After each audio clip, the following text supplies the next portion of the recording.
Le problème, ce n'est pas un incident isolé, c'est un système qui accumule des risques. L'accident de l'avion militaire Hércules de la Force aérospatiale colombienne a survenu sur Puerto Leguízamo du département du Putumayo le 23 mars et montre une nouvelle fois les risques structurels qui touchent l'aviation nationale. Au-delà de l'ampleur du drame, avec au moins 70 militaires morts et 507 blessés, évacués vers différents hôpitaux de Bogota, Neiva et Lorenzo. Cet événement s'inscrit dans une tendance préoccupante.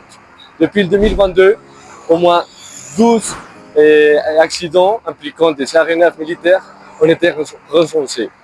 Et soit en moyenne, un accident un peu plus de tous les 3 mois. Le début de l'année 2026 vient de renforcer ce phénomène.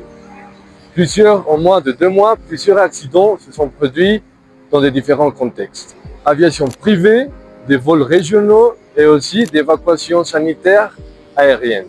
Même si les circonstances sont différentes, le schéma global c'est le même. La défaillance technique, la insuffisance de maintenance, des conditions opérationnelles difficiles et des décisions humaines prises sous pression. Dans le cas du C-130 Hércules, le débat technique ne porte pas uniquement sur l'âge de l'appareil, 43 ans de service, mais aussi sur son modèle de soutien et sa condition opérationnelle. Ces appareils n'ont pas de durée de vie strictement fixe et leur sécurité dépend avant de tout programme de maintenance lourde et de modernisation structurelle, de la traçabilité de composants critiques et du contrôle indépendant.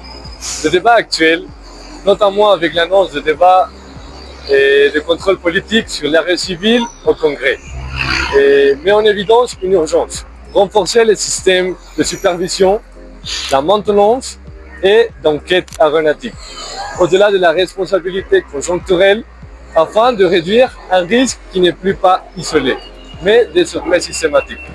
3 plus contexte, des informations précieuses pour prendre des décisions éclairées.